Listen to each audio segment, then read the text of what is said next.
Hello and welcome to the Dynasty 1969 Draft live stream. My name is Peter and Jemmy. Some of you already know me and know my face, although some of you might know it with a larger beard.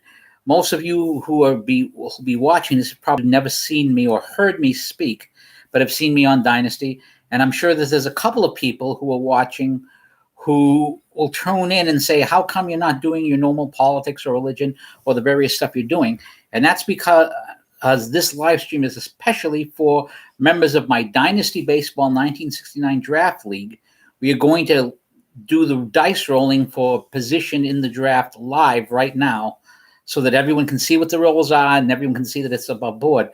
I'm actually we set up a TV room recently when after my son moved out and things got cleaned up. So I've got this screen projecting into the large screen behind me so you can see the various stuff that we're going to be doing here. For those of you who are new to the game or have not played the game, a quick rundown.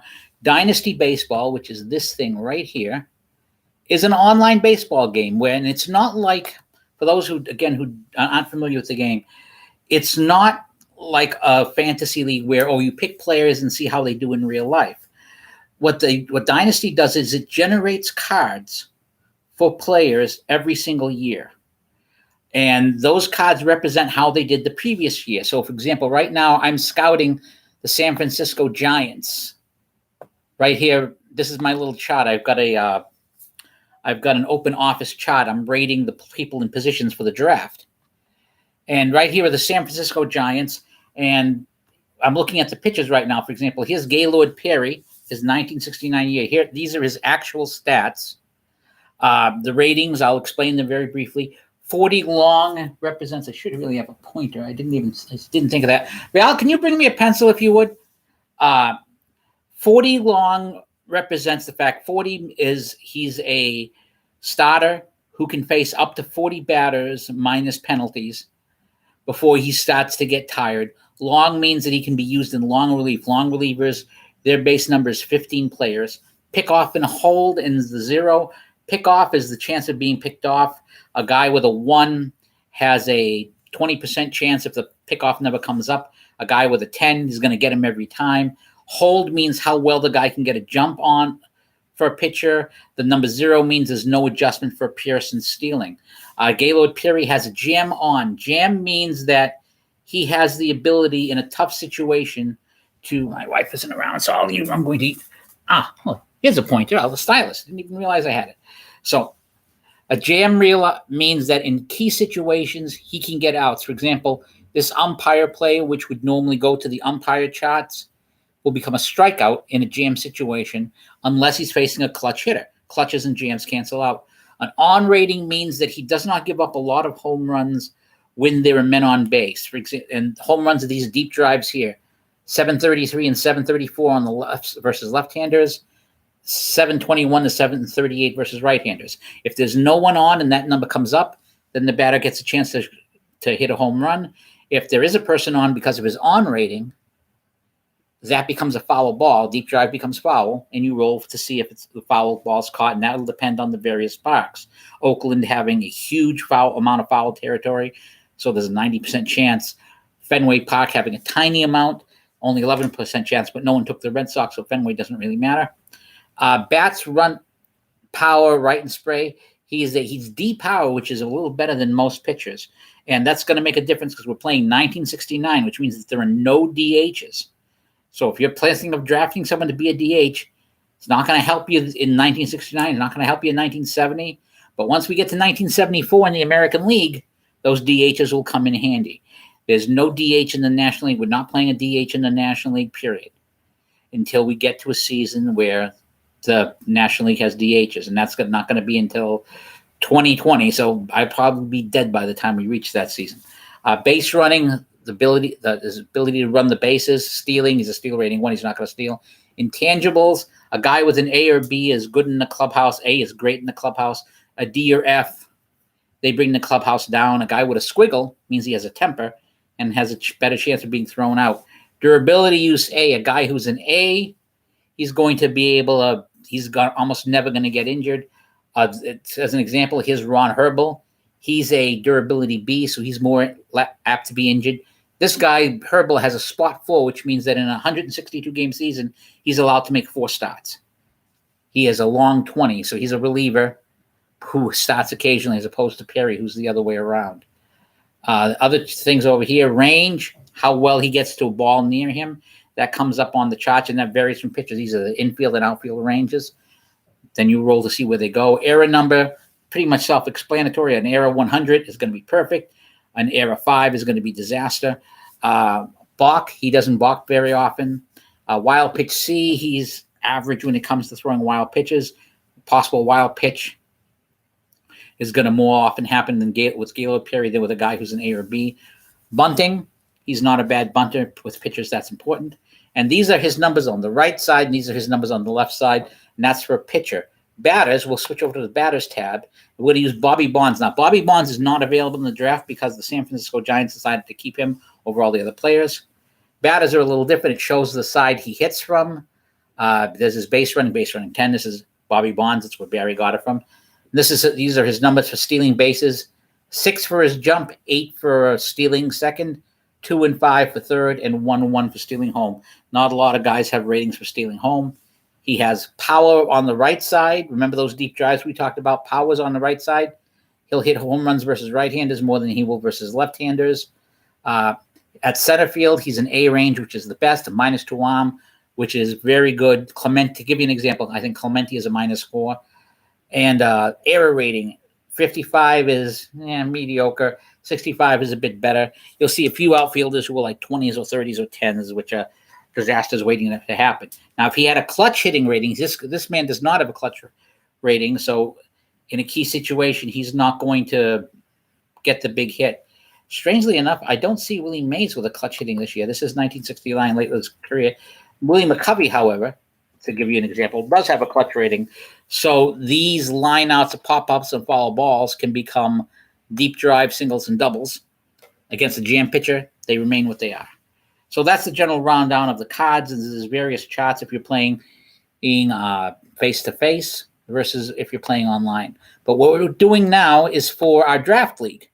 And we have 16 teams. I'm going to go over the various teams. I'm going to roll a die for each team right now. Each team is going to have it generate. These are the dice. We're going to generate a number between 999 and 000, 999 being high.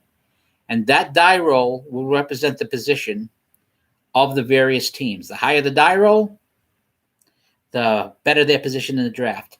And what we're going to do is we're going to operate from this draft list. In fact, I'm going to edit this file and add it to this draft list. So let's move that over here. This is the updated draft team list with some commentary. Let's edit that. And we're going to, since this is a chart, I really should have thought of this before the live stream. We'll insert row after. No, not row. I just got to undo that. I meant column after. Insert column after. Actually, that's the wrong place. Actually, no, we can put that there. And we're going to label this draft dice roll.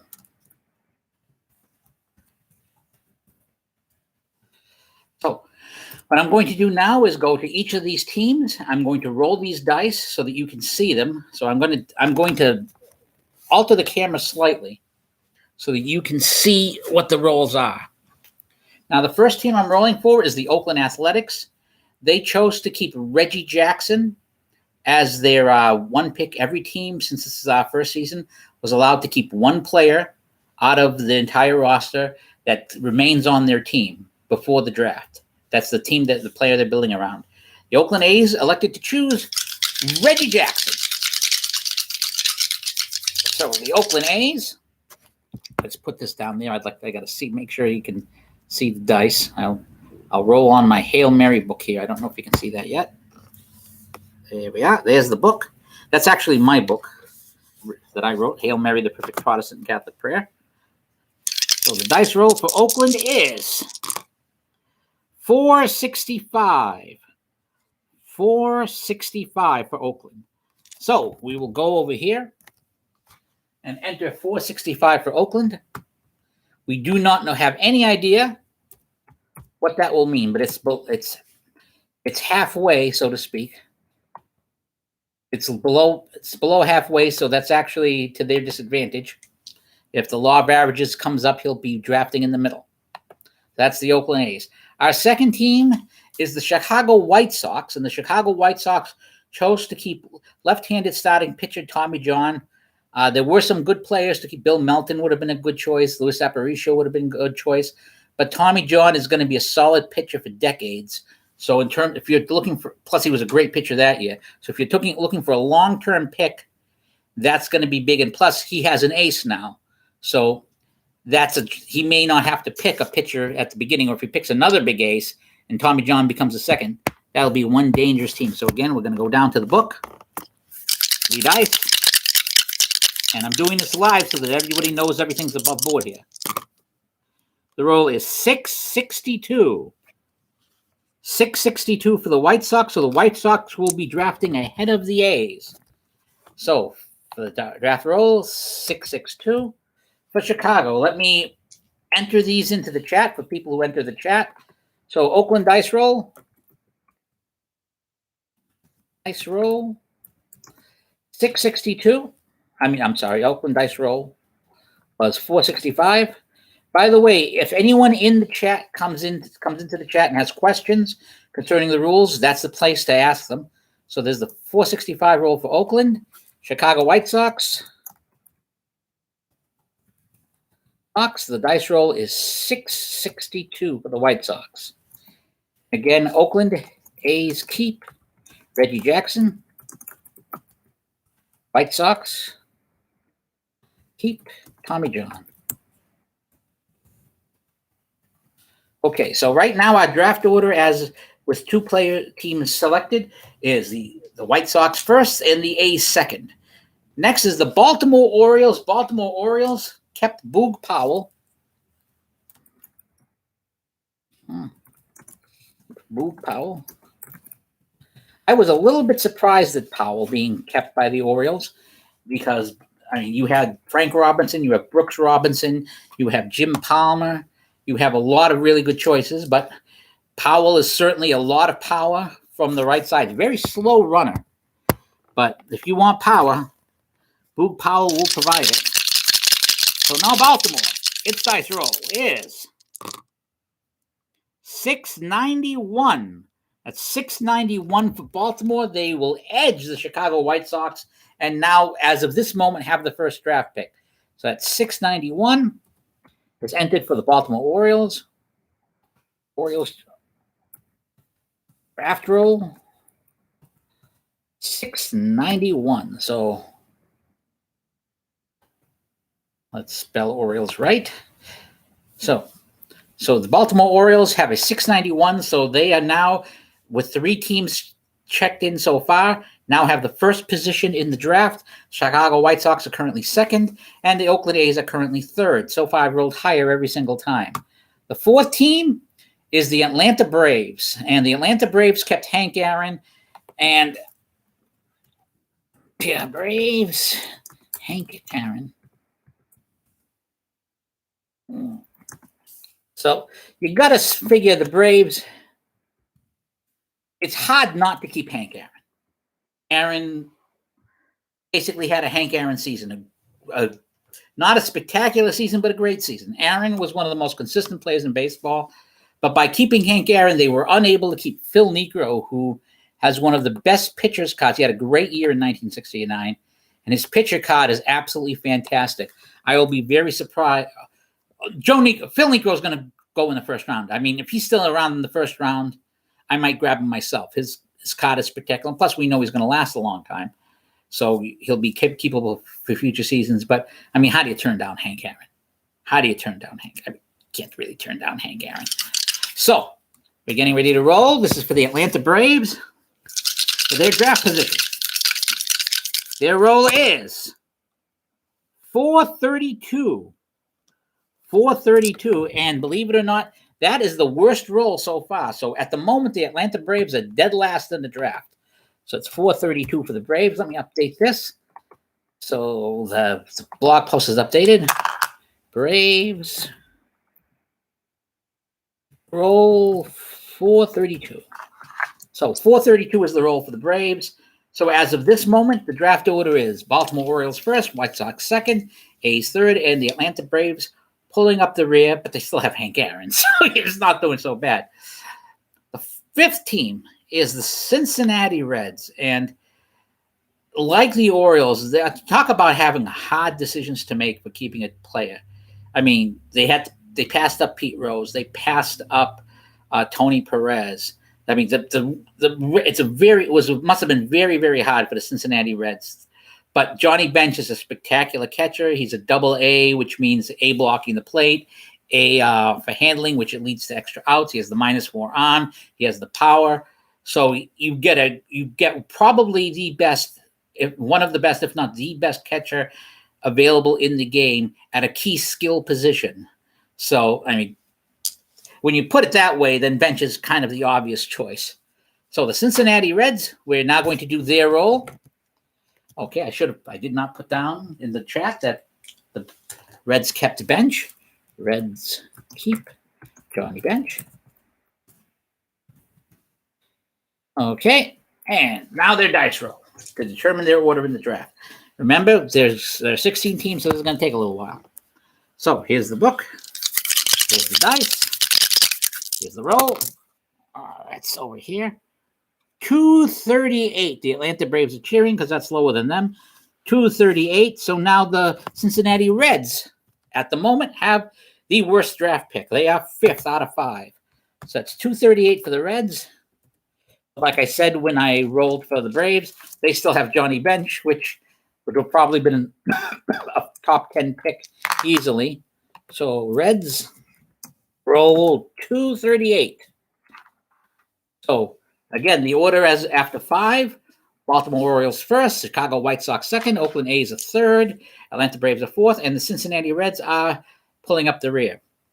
The sixth team, I should say, is the Los Angeles Dodgers. Now the Dodgers decided to keep Don Sutton.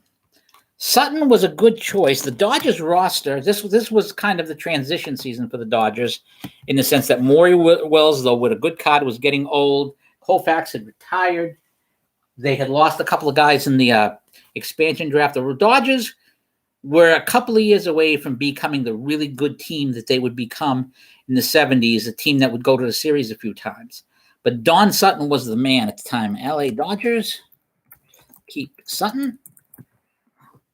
So now let's see if they can draft their way to where they're going. Plus, the Dodgers are going to have some good rookies coming. Steve Garvey's going to be coming up in a couple of seasons, as an example.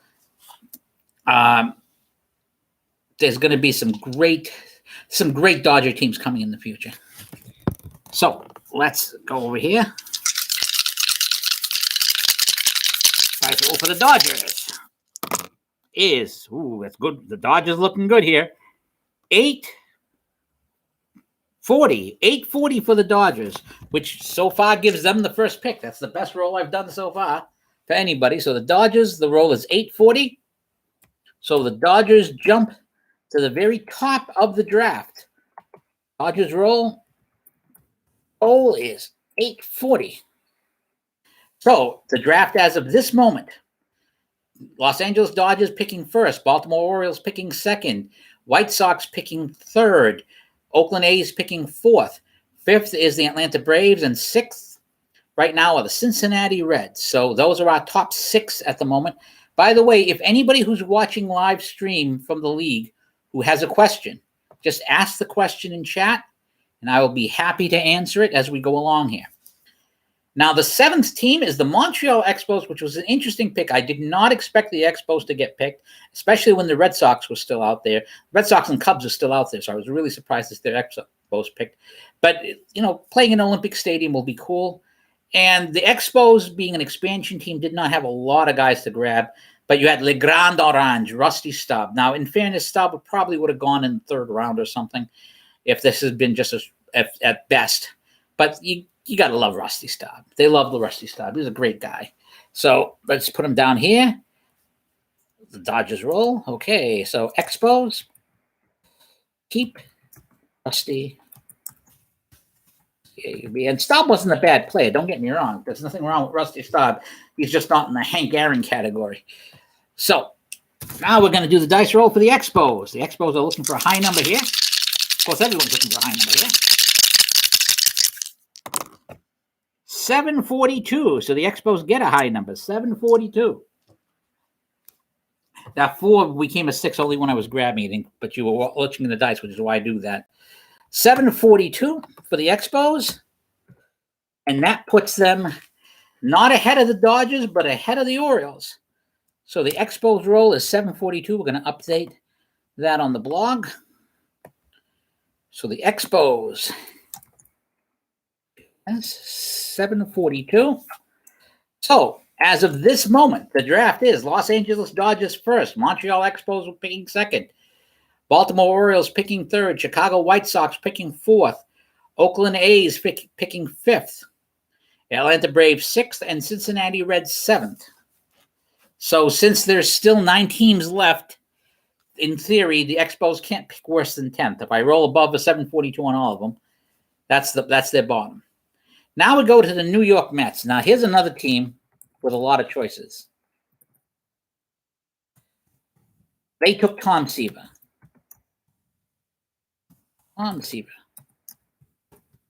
And, I mean, let's face it, Tom Seaver was the obvious choice. Tom Seaver, one of the great pitchers of all time, had a great year there. But picking Tom Seaver means that Jerry Koosman, who was still a very strong pitcher at the time, is still out there. It means that Tug McGraw, who's a good reliever, is out there. And it means that Nolan Ryan, who is still a reliever, is just starting out now. If you're the person who wants to have the Ryan Express, if you end up finishing in last place and you have the Ryan Express, you'll be able to protect him for another season or two because he will eventually become the Ryan Express. So that's always, it must have been hard to say no to Nolan Ryan, but it's easy to say yes to Tom Seaver. So we bring down the camera. New York Mets, the roll is 6-11. 6-11 is the roll. So that puts them in the middle right now. So 6-11 for the Mets. Mets roll 6-11. So that's a more middling pick. So at the moment, we have now finished 8 dice rolls. The draft at the moment. Number 1, Los Angeles Dodgers. Number 2, Montreal Expos. Number 3, Baltimore Orioles. Number 4, Chicago White Sox. Number 5, which is where the Mets are right now, New York Mets. Number 6, Oakland A's. Number 7, Atlanta Braves. And number 8, the Cincinnati Reds. So now let's go down and see who's next. Number 9 is the Pittsburgh Pirates. Now, the Pirates kept Clemente. That's an easy choice in a lot of ways. Spectacular hitting, spectacular defense. I mean, it's Clemente. He's spectacular. So you're not going to see a lot of first to third on him except for maybe a Maury Wills or Davey Lopes once he starts to come up or so forth. But the point is the Pirates are solid there. The bad part about Clemente is they're going to have him for this 69 season. They're going to have him for the 1970 season. The Dynasty does not do a 71 or a 72 yet. And by 73, he will be dead.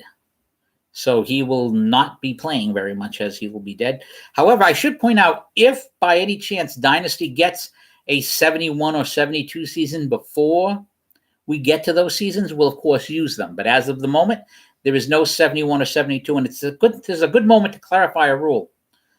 And that's the rookie rule before I do this dice roll. The rookie rule is that after the season is done, depending on how you finish, you will be able to keep some players. The World Series winner will be able to keep 4 players.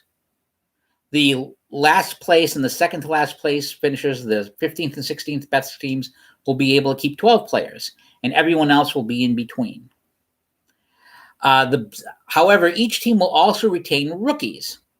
So, for example, next season, the Minnesota Twins will get Bert Blyleven, and they will be able to protect him.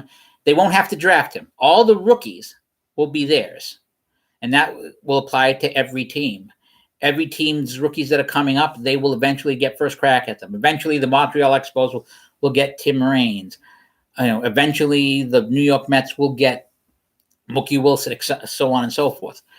The big thing is this, that if there are seasons that don't exist, for example, 72 doesn't exist and 71 doesn't exist, the way it's going to work is you will get when we go to the 1970, I think they have 73.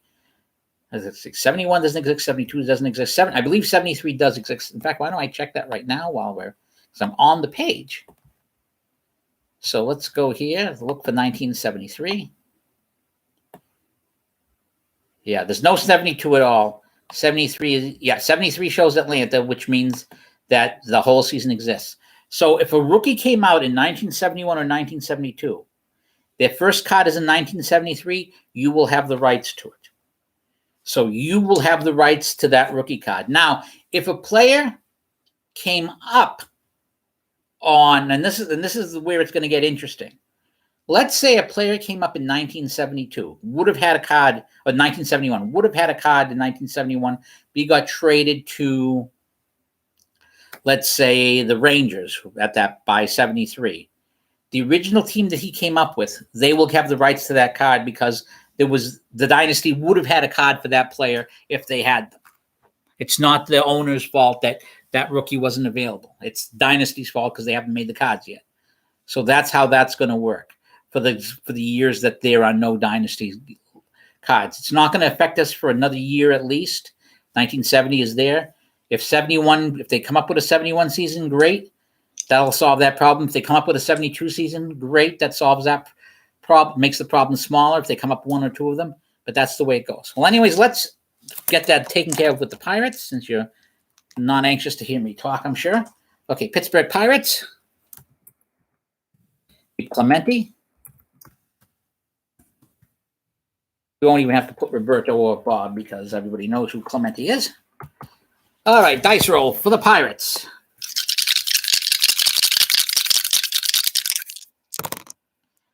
$396 for the Pirates. Not a very good dice roll. One of the worst dice rolls we've had so far. So, Pirates get a 396. Okay, Pirates roll 396. Pirates 396. So that puts the Pirates, this is there, the ninth team. That will put them 8th out of 9th. Again, the current leaders, Dodgers with 840, Expos with 742, Orioles with 691, White Sox with 662, Mets with 611, A's 465, Braves 462. Now the Pirates with 396, and still holding up the rear, the Cincinnati Reds, who've had bad luck so far. Okay, our next team. These are the remaining teams here, and I'm not going to read all of the results every time because it's getting monotonous. So the next team is the St. Louis Cardinals. There were some very good choices there. Lou Brock looks very nice, although he has only a 15 error rating, which couldn't, believe me, I've had teams with 25s and 30s in the outfield, and those cost you some games. But, I mean, how do you turn down Bob Gibson? It's very hard to turn down Bob Gibson. Yes, it's near the second half of his career, but he's still really, really good. So the Cardinals will start off with an ace to begin with. So let me write down again, Bob Gibson. Cardinals keep Bob Gibson. St. Louis keeps Bob Gibson. And now St. Louis dice roll.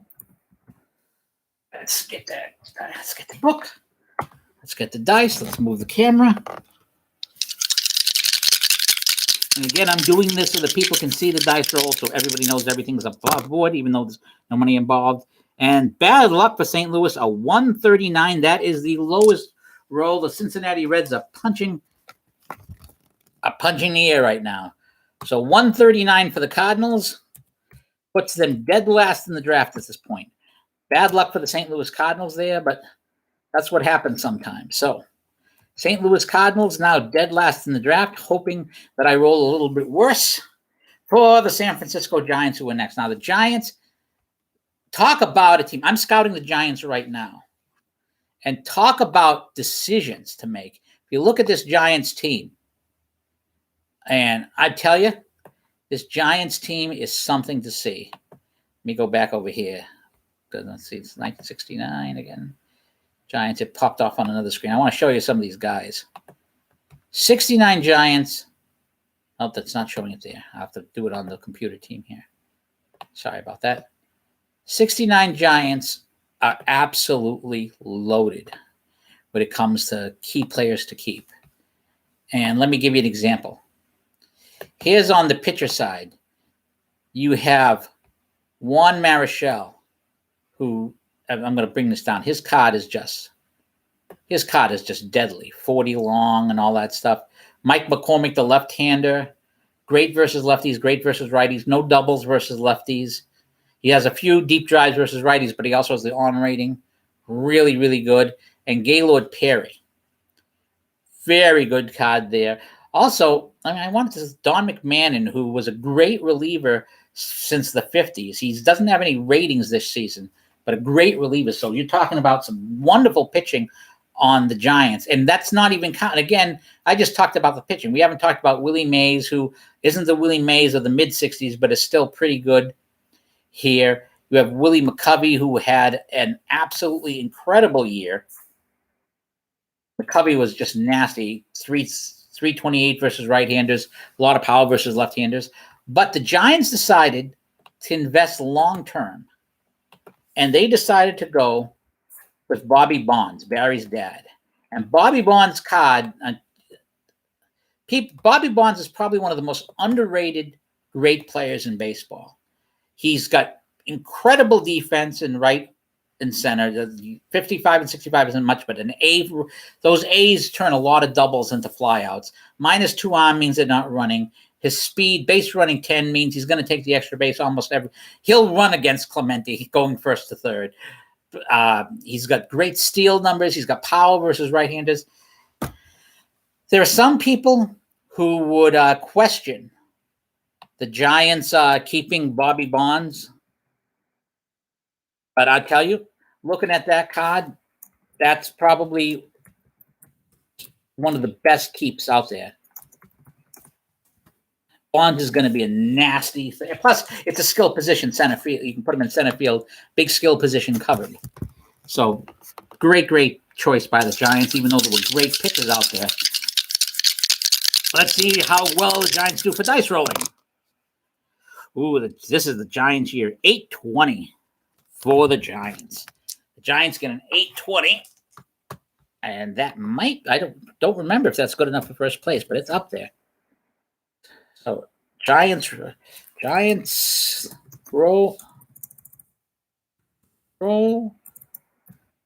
820. And if I'm not mistaken, that's good enough. That might be, if it's not first place, it's at least second. Let's see, 820. Yep, that's second place, still behind the Dodgers. They're fierce rivals. The Dodgers are ahead of them, and so the Giants are probably very upset about that. So the Giants roll an 820. Now, the New York Yankees, again, this was a middle period for the Yankees. Mantle had retired. Ford had retired. They had guys like Horace Clarke, Roy White, Joe Pepitone. And the Yankees decided to keep Fritz Peterson. And I really haven't looked at Peterson's card.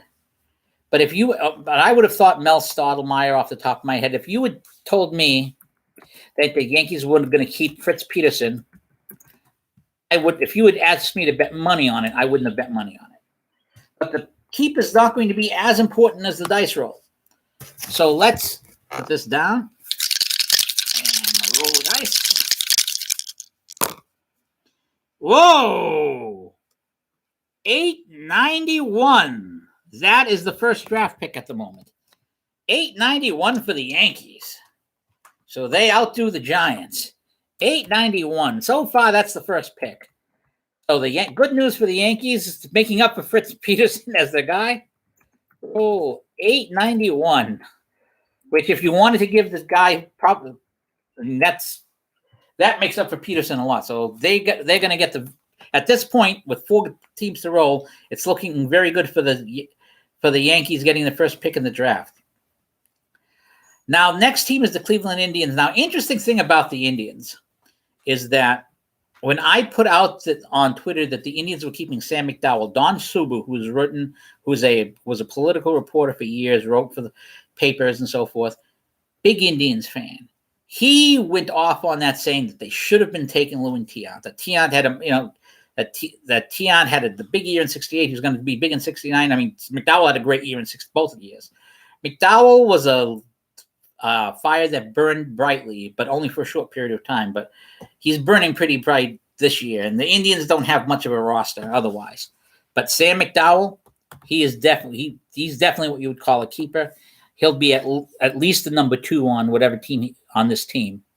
So Indians keep Sudden Sam. They call him Sudden Sam McDowell because he will strike out a ton of guys. So Sam McDowell is the pick of the Indians. Let's see where their next pick is going to be. The dice roll for the Indians is 823, a good roll for the Indians. So the Indians outdo the Giants. They don't outdo the Dodgers. That's good enough for third pick at this point, 823, and with only 3 people left to pick, that'll mean at least 6th. So the Indians are going to get a high draft pick. Indians roll 823. So the Cleveland Indians get an 823, which is a great dice roll. Now, the Washington Senators are next. Again, I didn't expect the Senators to go when the Red Sox didn't, or when the Cubs didn't. The Senators is being taken by a blogger I know, and it's his first time with Dynasty Baseball. And he made an interesting pick. Now, the Senators, your first thought is Frank Howard, because he was putting up monster numbers there. And he has a monster card. Not much for range. His range is D, and he's a slow runner, but boy, does he have power. And he has a decent arm, too, in the outfield. In addition to that, when I was looking at the Senators, I forgot that this was one of their better years at the time. It was the first year Ted Williams managed them. They had Coleman. Their pitching was very good. Bosman, Coleman. They had some solid pitchers that are going to be high draft picks. And Mike Epstein is a very good-looking first baseman. He didn't, in the long term, he didn't develop his promise. But in 1969, that card looks pretty good. But the Senators decided to go in a different direction. They took shortstop Ed Brinkman. Now, Brinkman had one of his better offensive years. But the big thing about Brinkman is shortstop is a skill position. He has an A range, which means that he'll get a lot of potential hits, are not going to be hits. He has a 75 defense rating, which is very good for a shortstop. Shortstop is the second easiest position to make an error in this game. So 75 or above.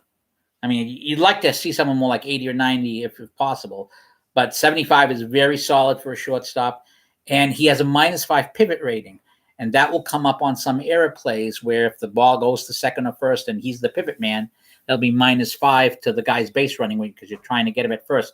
So with a pivot rating, with a 0 pivot rating, Bobby Bonds on a potential double play via the error chart will always make it to first because he's a 10. With Brinkman at short, Brinkman has a 50-50 shot of getting him because he's so good at the double play. So it's a good pick. It's not a pick people would have expected, but it's a pick I would have done in a lot of ways. I probably would have taken the pitchers because the pitchers are so important. But I'm a big believer in defense up the middle. So Ed Brinkman would have drafted pretty good. And the Senators, again, have a skill position solid because of the keeping of Brinkman.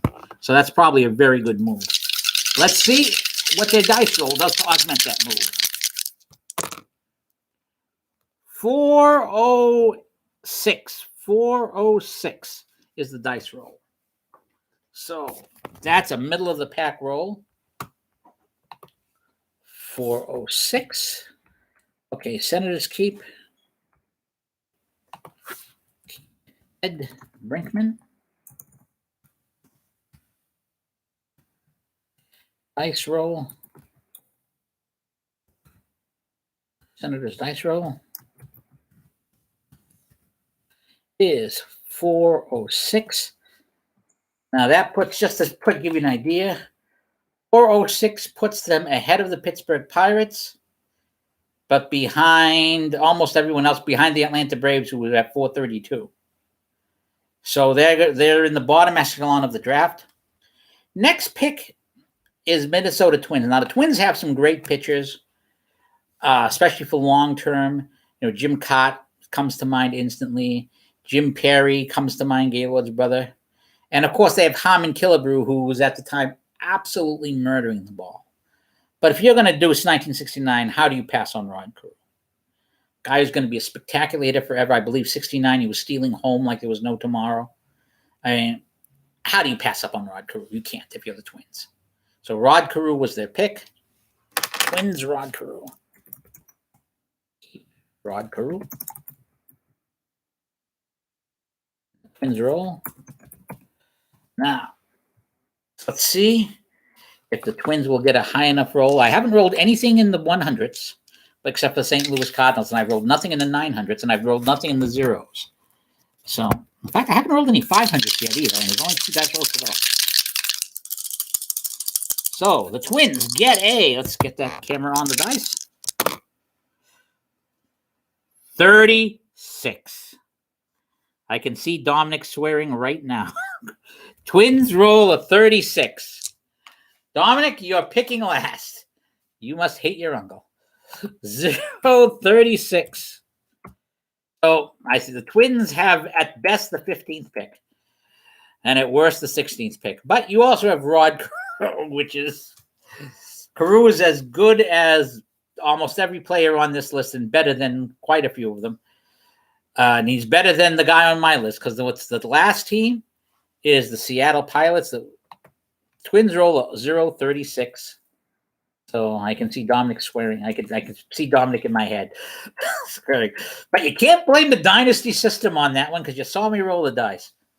Last is the Seattle Pilots. Now, I really wanted the Red Sox, but I'd taken the Pilots because the system which allows you to contact all players, you have to have picked a team. I picked the Pilots because I figured nobody else would pick them. And nobody else did. I left the Red Sox open. I was going to switch over to the Red Sox because I really wanted to get Rico Petrocelli, who's my favorite player. But I thought about it. I said 2 things. I thought, well, Pilots will eventually become the Brewers. And so in about 5 years, I'll get Molitor and Yount and so forth. I knew I won't get Rice and Lynn, but I'll get Molitor and Yount. And I'm less likely to make an emotional decision with Seattle than I am with the Red Sox. My keeper is Tommy Harper, who is almost the only choice. There's 1 or 2 decent pitchers there. But most of the pitchers there, although there are decent ones, they're like 5th and 6th rounders best. Harper is pretty good at third, which also means I'm not going to draft Brooks Robinson, who's another one of my favorites, because I've got a third baseman, and Harper plays the outfield, but he plays the outfield badly. But I think the real clincher was not only was it in the right division, it was made the divisions perfect. Exactly 4 teams from each actual division. But this was the only season that the Pilots Park was in play. It was 1969. So I figured, it's the only year that this park's going to be in play. Let's play in this park. Let's have this park because it's its only year. I know it's a stupid reason, but that's what I did. So Seattle Pilots, this is the last dice roll. And let's keep Tommy Harper. And Harper's a good player. He's not great. I mean, he's not a superstar, but he's a good player. He's not going to hurt me. And in our all pathetic league, the 1970 version is the MVP. And that Seattle team in our all pathetic league won the East Division over my 70 White Sox. But we'll get to that in a little bit because I'm going to talk a little bit about our other leagues. So the Seattle Pilots dice roll. So if I roll a 900 something, I'm in real trouble here because I'm the league commissioner. So I'm going to watch you. You got to roll this heavily so you can see what I roll. There's definitely no favoritism for my nephew when I rolled that 36. Now, I haven't looked yet. 681. That's a pretty decent roll. 681. So the Pilots roll a 681. It makes up a little bit for me having the Pilots. Okay. Pilots roll 681. So that'll be in the top end of the draft. So here, let me update this. So here are our final draft positions. The number 1 draft pick belongs to the New York Yankees. So draft order is number one, New York. Number one, the dollar sign, one New York Yankees with a roll of 891. They will have the first pick overall. Second pick overall. Let me take a look at the list. 823 Indians were high there, but that's not. Will be the LA Dodgers. Number two, LA Dodgers. With an 840. Well, actually, what was my roll again? My roll was in the 600s, wasn't it? Yeah, it was in the 600s. So the Dodgers have pick number two overall with an 840. Pick number three. Were there any other 800s in here? 800s. Yes, there were. Pick number three goes to the Cleveland Indians. Number three. With a roll of 823. The number four pick goes to the San Francisco Giants with an 820. Now, I don't think I rolled anything in the 700s. Double check. I'm pretty sure I did. No, I did roll a 700. The number five pick will be the Montreal Expos.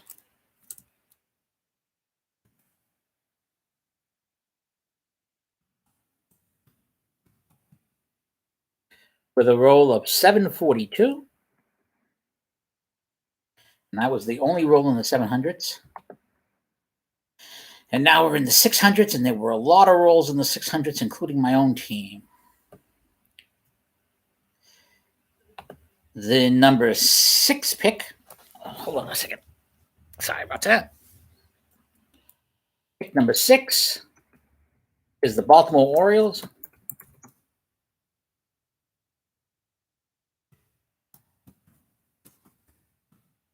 With a 691.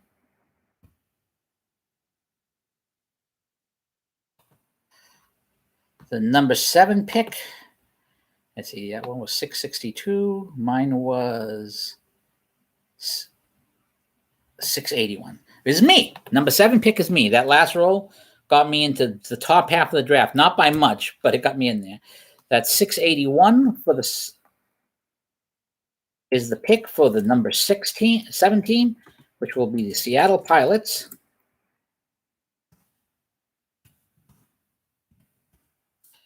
They're sick with my 681, which at least got me into the top half of the draft. The number 8 team, the lowest 681, a lot of 600s rolled, as I recall, is the Chicago White Sox at 662.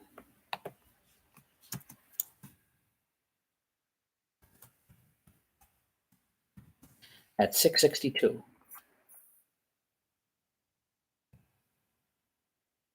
So the Chicago White Sox, 662, the number 8 pick. Now the second half, the number 9th pick. Number 9. And I thought that this roll was going to be worth better than 9, but we rolled a lot of high numbers during this draft. Will be the New York Mets with 611. 611. That's the number 9 pick. Double check and make sure I didn't miss anybody. I think that's all the 600s. And I don't believe there's any 500s. I did not roll anything in the 500s. The number 10 team. So now we're going into the 400s, which by definition should have been the second half. 460, 430. Is going to be the Oakland A's.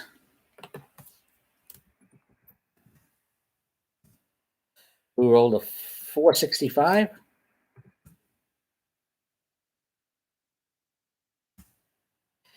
The number 11 pick is going to belong to the Atlanta Braves.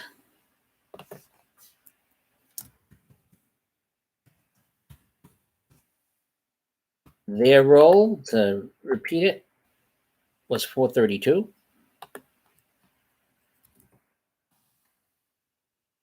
The number 12 pick.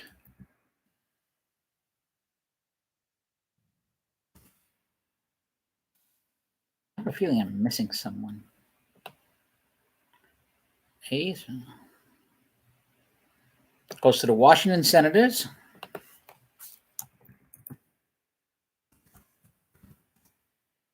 With a roll of 406. You would think the law of averages would have made that a little better for them. Number 13th pick. I believe I only rolled one number in the 300s. And that was Pittsburgh Pirates at 396.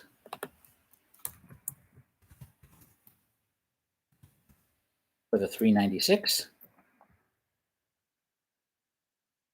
The number 14th for the Cincinnati Reds with a 238. And again, they have bench. The number 15th pick, St. Louis Cardinals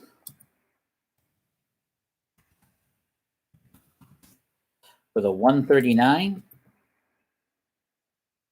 And Bob Gibson on their roster, so they're not so bad. And last but not least, the Minnesota Twins, who will have Rod Carew on their roster, which is to start with, which is certainly nothing to sneeze at, but also will pick 16th, thanks to a dice roll of 36. So that's the dice rolls. So draft positions are assured.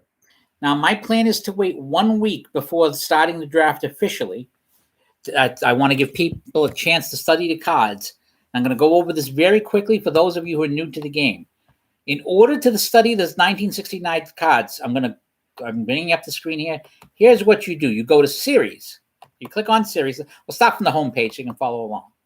Start at Series. This is the latest game that's in my SD Jones Memorial 500 team leagues. As I say, I run a lot of leagues. These are all the leagues I run. Some of them are past, but so you click on where it says Series. Series versus Computer Manager. Create new series. This is when you're just playing with yourself without a tournament. So over here, just on the drop down, on either one, either the bottom or the top one, but just use one of them. Don't use them both or they'll mix up. Go to 1969. And it will show all the teams. When it says Atlanta on the top, you know you're right because it has everything. So just if let's say you wanted to check out the Tigers, which I haven't done yet, you go to the Tigers, and now down here suddenly you have Detroit 69. Tigers, Willie Horton, lots of power, clutch hitting, Al Kaline, near the end of his career, but still was a clutch hitter, still had a good arm. His error rating wasn't all that hot, but you can check it out. Guys like Gates Brown, who had a big year, remember when he was called up, but his subsequent year wasn't all that good. Norm Cash, they hadn't caught him cooking the bat yet. Here's that squiggle I was telling you about. Bill Freeham, solid catcher there, so he'll probably go pretty good. Jim Northrup, fair to Midlands. McAuliffe, not as good as people thought. Wirt, very solid third baseman with not much of a bat, a little bit of power. On the pitching side, Denny Mclean, another good year after his 30. He went 20. People forget that he went 24-9 the year after he went 31-6. So he didn't just fall off the cliff. He had a pretty good year, so he'll go up there high. Tom Timmerman, a good relief choice and also decent card on both sides. Mickey Lolich was not that impressive comparatively speaking. He's 19-11. His card murders left-handers. Actually, that's pretty good. He only has 8 doubles, murders left-handers, and right-handers. A little bit of home runs on him, but yeah, he's definitely going to be high on my list. But that's how you do. You basically go and when you want to check, click the tabs for pitchers and batters are here. You want to look at a card, you just bring it up. Now let's take another team just to give you an example. Go to Boston. Now you can sort these, by the way. If you click on situation, for example, these are the pitchers who have ratings. The Red Sox have, I did a replay of the 69 season. The Red Sox pitching is some of the worst pitching out there. Bill Lee is pretty bad. Longwell was pretty bad that year. Mike Nagy had a pretty good year, but for some reason when I played him, he couldn't throw a ball over the plate to save his life. Ray Culp was my ace. Culp has a pretty decent card. As far as the batters go for clutch hitting, you have Reggie Smith, who several people who had the Red Sox as their choice had him as their pick. Very good bat, very good arm. That 30 or 50 in the outfield can burn you. Yastrzemski did not hit left-handers very well that year, although he had 56 walks on them, but still put 40 home runs over the fence. Tony Conigliaro was back that year. He had a bit of a bop. Billy, that was his rookie year. But that's how you can go back and forth through those things. So look at the players, but I'm also going to say the following. If you are the New York Yankees and you know who you want to pick and you want to declare your pick now, you are allowed to do so. You don't have to wait the week. If it's your turn to pick, because this is going to we're going to do this over time. I'm not going to try and get everyone together because we're from all over the country. The New York Yankees currently have the first pick, and they may exercise it anytime they wish. But we're going to do the draft. The idea is that the official start of the draft is going to be next Friday. And I'm starting it on Friday because I have Fridays and Saturday off. And there's a lot of work at my work, so I may have to work Friday. So if people want to submit me draft picks on that Friday, they can do that then. But the Yankees, that's the official day. The Yankees have until Friday to decide what their first pick is going to be. But, and I want to stress this, if you decide on that pick now, if you send me a draft pick today, New York Yankees, that's your pick. Once you send me that pick, you're not going to change your mind. As soon as you send me that draft pick, I'm going to record that pick as your pick. And then it'll be time for the next team to pick. And they'll be able to make their choice. I believe the Dodgers are number 2. Based on this list. Yeah, the Dodgers are number 2. Then I'll contact the Dodgers, say, all right, you have the pick. This is who the Yankees picked.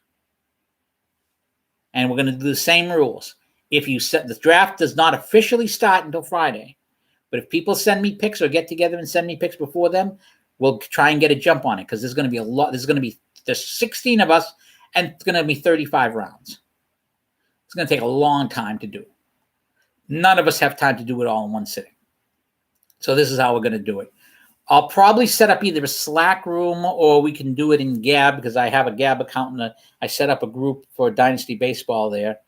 There's probably not a Dynasty Baseball people there. I don't know if people want to bother to join that side of thing.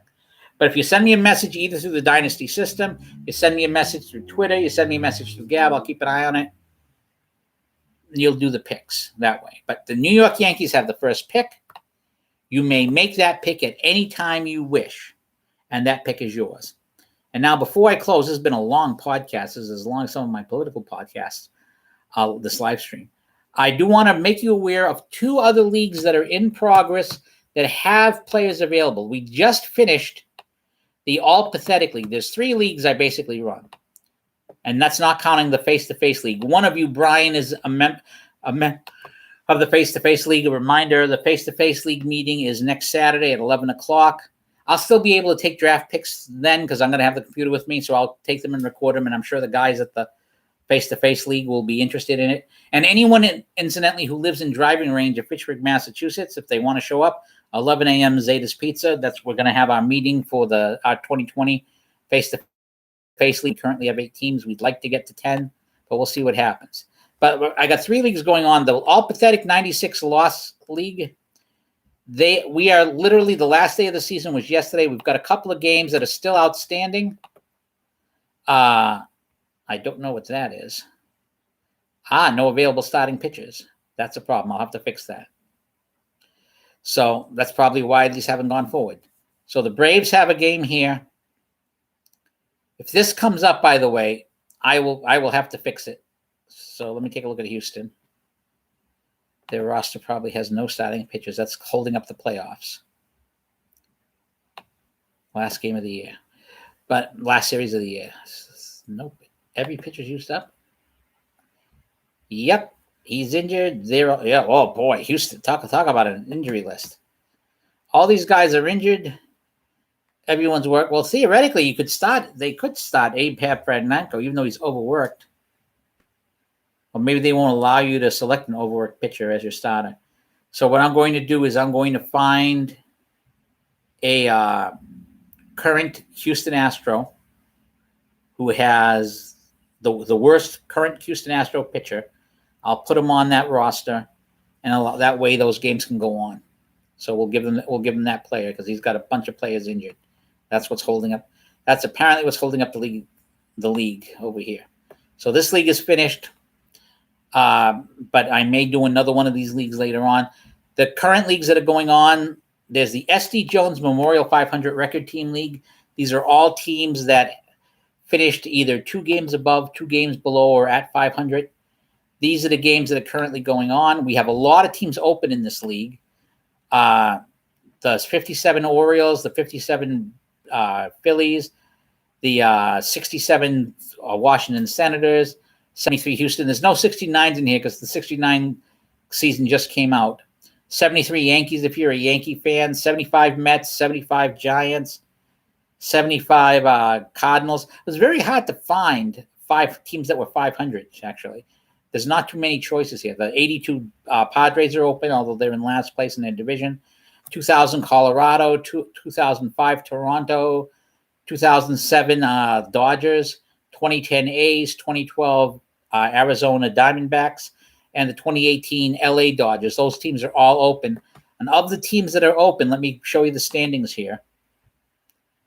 Baltimore, the Yankees, and Washington are all open. They're all pretty far behind the Red Sox, but this is also a wild card league. So you can make the playoffs as a wild card. Right now, the 2 wild card teams in the American League are the Orioles and the Dodgers. I mean, the A's. Angels. And there are several teams that are right behind them. And both of those teams are open. So if you want to go in and get a contender, a wild card contender, or get someone like the Yankees who are couple of games behind and you want to try and bring them up to that, or if your favorite team's just there and you want to practice playing, any of those are wide open. In the National League, I am the 2018's Nationals, and I'm in a fight with the 67 Pirates, who are also a human player. We're neck and neck. The Phillies and Mets are both open, but they're both pretty far behind. The second wild card team at the moment is St. Louis, which I believe is open. Cincinnati is taken. Colorado and Houston are open. San Francisco is a playoff team, and if I'm not mistaken, they're open. So is Arizona, which is fighting for a wild card. So if you want to get it, if you're just looking for more leagues to play in, this is one of them. The other league that's currently going on that I'm doing is an all-time great league. It's our 3rd season of all-time greats.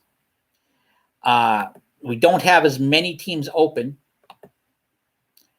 but as far as teams available, I believe the Red Sox, Baltimore, Toronto, and the Yankees are all taken. I believe the Red Sox, I don't remember if they're available or not.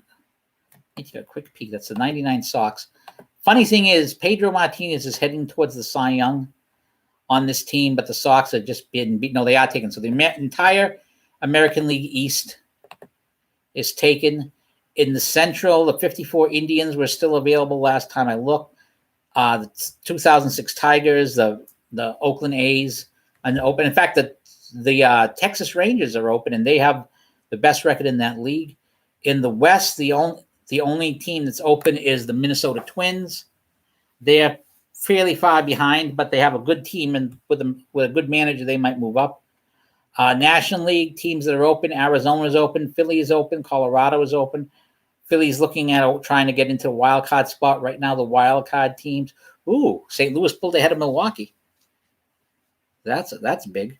Pirates are still open. The 2003 Cubs are open. 2016 Cubs are taken, and they're just running away with the best record in there. 2019 Nats are open. We have I believe the Brooklyn Dodgers are open. But there's teams open. We'd love to have you. The official list of the teams that are open are 55 Dodgers in the National League East, 67 Twins. The 70 Orioles, who are leading the American League East, are open. Pirates, they're 3rd in the NL Central. Oakland, last in the Central. In Division B, I should say. We don't call it the Central. Phillies are second in the National League West. Arizona Diamondbacks were third, are available. The Cubs, who are in last place, are available. The Tigers, who are in third place in the Central, are available. Colorado is available, 2007. And the 2010 first place 2010 Texas Rangers are available, along with the 2019 Nats, who have Scherzer and some great players there. So those are the other leagues that I'm running. If anyone watching this has an interest, love to have you. Well, that's all the time I have. I spent a lot more time on this than I thought. Hope I didn't bore you. But this is Peter and Jamie signing off. And the next time you see me on a live stream, it's going to be politics. It's going to be religion, the stuff I normally do. But anyway, take care, and let's have a great season.